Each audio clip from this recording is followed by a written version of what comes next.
오늘도 그리스도의 순환과 죽음을 기억하면서 새벽 기도 자리에 나와주신 교우들께 진심으로 감사를 드립니다. 오늘 우리가 함께 묵상하고자 하는 말씀은 시편 26편입니다. 시편 26편 함께 읽도록 하겠습니다. 내가 나의 완전함에 행하였사오니 흔들리지 아니하고 여호와를 의지하였사오니 여호와여 나를 판단하소서. 여호와여 나를 살피시고 시험하사 내 뜻과 내 양심을 단련하소서. 주의 인자하심이 내 목전에 있나이다. 내가 주의 진리 중에 행하여 허망한 사람과 같이 앉지 아니하였사오니 간사한 자와 동행하지도 아니하리이다. 내가 행악자의 지폐를 미워하오니 악한 자와 같이 앉지 아니하리이다. 여호와여, 내가 무죄함으로 손을 씻고 주의 제단에 두루 다니며 감사의 소리를 들려주고 주의 기이한 모든 일을 말하리이다. 여호와여, 내가 주께서 계신 집과 주의 영광이 머무는 곳을 사랑하오니 내 영혼을 죄인과 함께 내 생명을 살인자와 함께 거두지 마소서.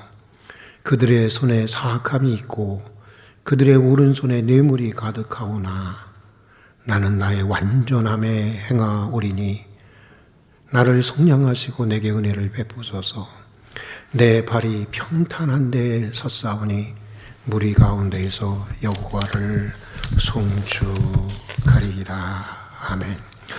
오늘 우리가 묵상할 시편 26편은 구체적으로 무슨 일인지는 알 수 없지만 시인 다윗이 매우 그 억울한 일을 당하면서 기록한 시인 것 같습니다.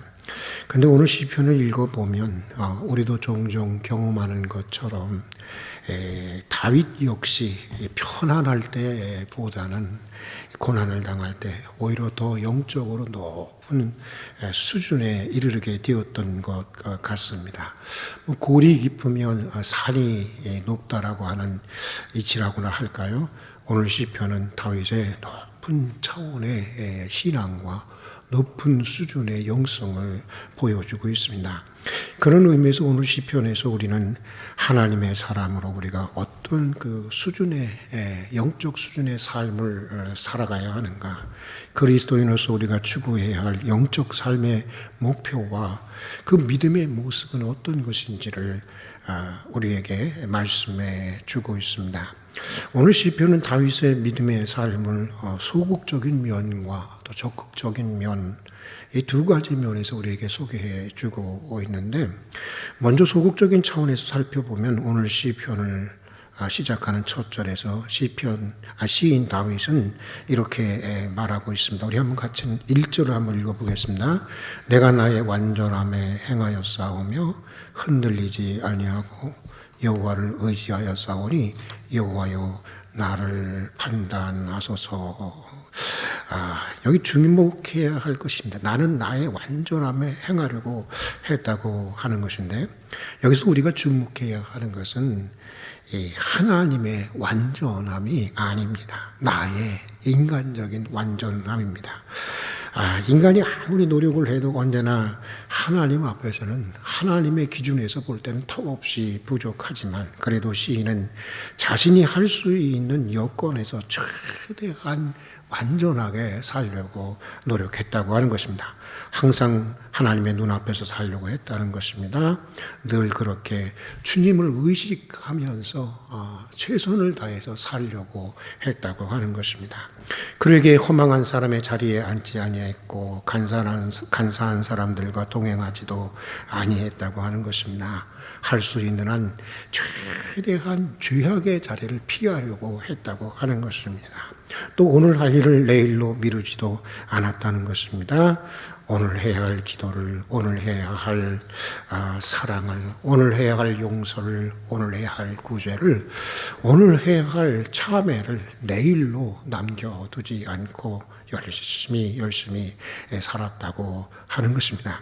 얼마나 그가 그렇게 열심히 살았으면 시인 다윗은 하나님께 자신을 판단해 달라고 요청을 합니다. 나를 살펴보시라는 것입니다. 테스트해 보라는 것입니다.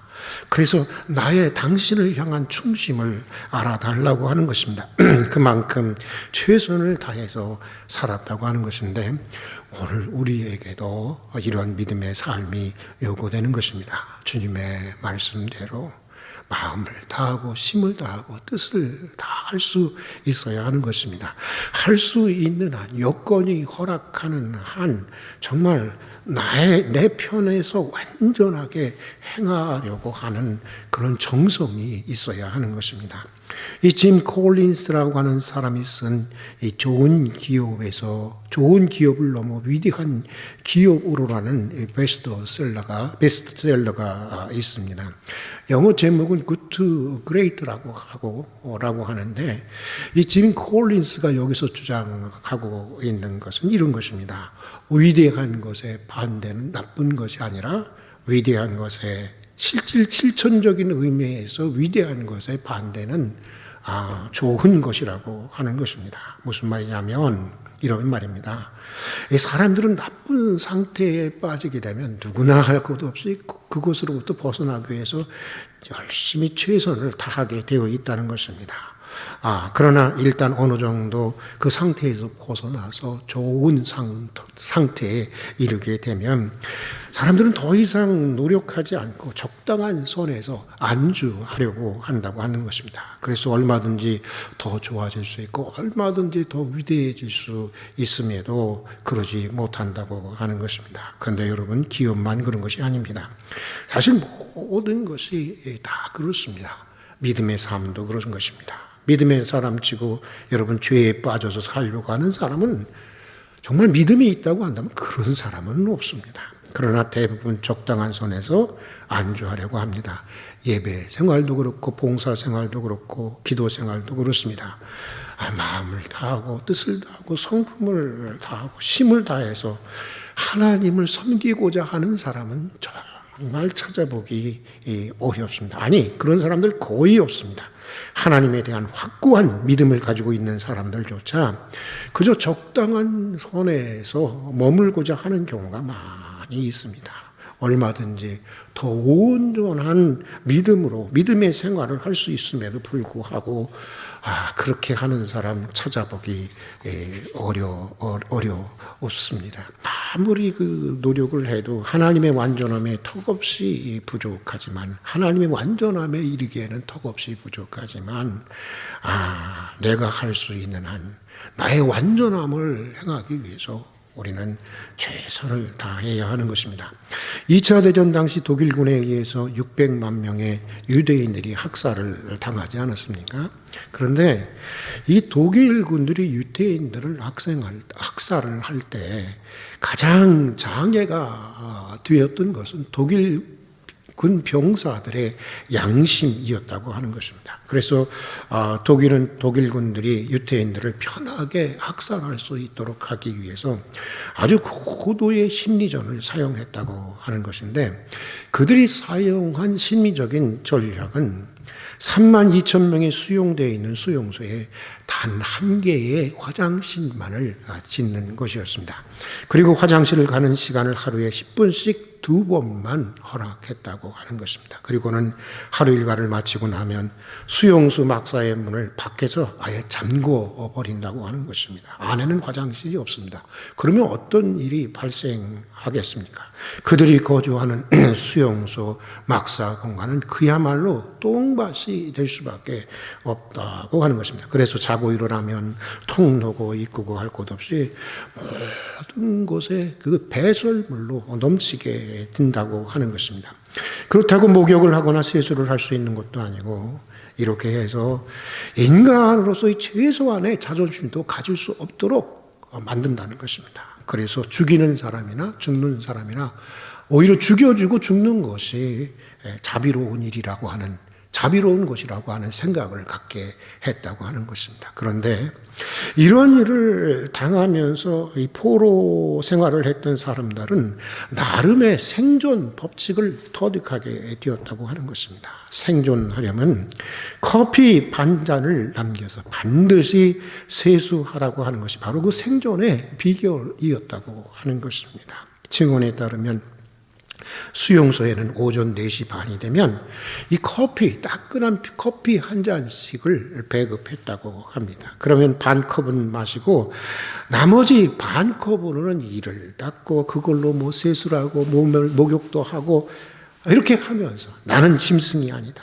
나는 사람이다. 나는 반드시 살아남아서 이 일을 증언하고야 말겠다. 설령 죽는다고 해도 너희들이 원하는 바 짐승의 모습으로는 죽지 않겠다며 다짐을 했다고 하는 것입니다. 이것이 수용소에서 생존하기 위한 비결이었다고 하는 것입니다. 그러나 이미 더러워진 몸 반컵의 물로 닦아보았자 무슨 소용이 있나 하면서 씻기를 포기한 사람들은 하나같이 며칠을 넘기지 못하고 수용소에서 죽어갔다고 하는 것입니다.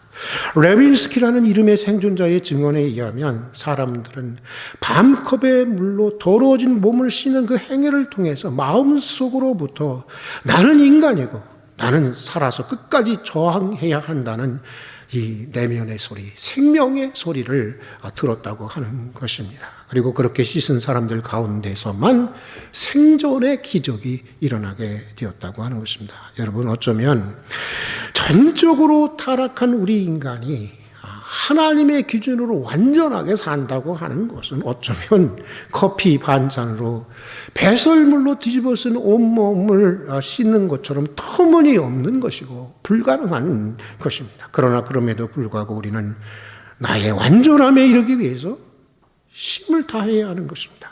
나의 완전함에 행하려고 할 때 오늘 시편 시인처럼 우리는 비로소 다윗에게서 발견되는 적극적인 이 신앙의 모습으로 나가게 되는 것입니다. 11절에 보면 다윗은 이렇게 고백을 합니다. 함께 읽겠습니다. 나는 나의 완전함을 행하오리니 나를 성령하시고 내게 은혜를 베푸소서. 무슨 얘기냐면 이런 얘기입니다. 내가 나의 완전함을 이루기 위해서 최선을 다할 때 비로소 우리는 우리의 인간적인 한계를 알게 된다고 하는 것입니다. 하나님 앞에서 내가 얼마나 부족한지를 절감하게 되는 것입니다. 하나님의 완전함 앞에서 나의 인간적 완전이라는 것이 얼마나 초라한 것인지, 얼마나 빈약한 것인지를 알게 되는 것입니다. 그래서 그래서 전적으로 하나님의 용서와 하나님의 긍휼과 하나님의 자비만을 붙들게 되고 의지하게 되는 것입니다. 그래서 오늘 시편 시인이 마지막 결론으로 고백하는 대로 한번 마지막 12절을 한번 읽어보도록 하겠습니다. 내 발이 평탄한 데 섰사오니 무리 가운데서 여호와를 송축하리로다. 이 시편 기자의 마지막 결론의 고백대로 우리 인생의 두 발이 하나님의 자비라고 하는, 하나님의 은혜라고 하는 평탄한 터 위에 든든히 서게 되고 그의 속량과 그의 은총을 찬양하게 되는 것입니다. 오늘도 내가 나의 완전함에 행하오리니 라는 시인의 고백으로 살아가는 그런 복된 하루가 될 수 있기를 주님의 이름으로 축복합니다. 함께 기도하겠습니다. 오늘도 이른 새벽 주님과 더불어 기도로 깨어있게 하시고 주님과 더불어 한날을 시작하게 하신 것을 진심으로 감사드립니다. 아무리 노력해도 우리는 하나님의 완전함에 이룰 수 없는 매우 부족하고 연약한 한계를 가지고 살아가지만 그럼에도 불구하고 오늘도 나의 완전함에 행하는 한날이 되게 해 주시옵소서. 최선을 다해서 죄의 자리를 피할 수 있는 한날이 되게 해 주시옵소서. 오늘 해야 할 일을 내일로 미루지 않게 해 주시옵소서. 하나님 앞에서 내가 가진 지식, 내가 가진 능력, 내가 가진 시간과 내가 가진 여건 안에서 참으로 최선을 다할 수 있는 한 날이 되게 해 주시옵소서. 최선을 다하는 나의 완전함을 통해서 나의 한계를 깨닫게 해주시고 오직 주님의 자비와 긍휼을 붙들고 의지하게 해 주시옵소서. 시인의 결론적인 고백대로 우리 인생의 두 발이 하나님의 자비라는 평탄한 터 위에 든든히 서서 한없이 하나님의 은총을 찬양하는 그런 한 날이 되게 해 주시옵소서. 예수님 이름으로 기도드립니다. 아멘.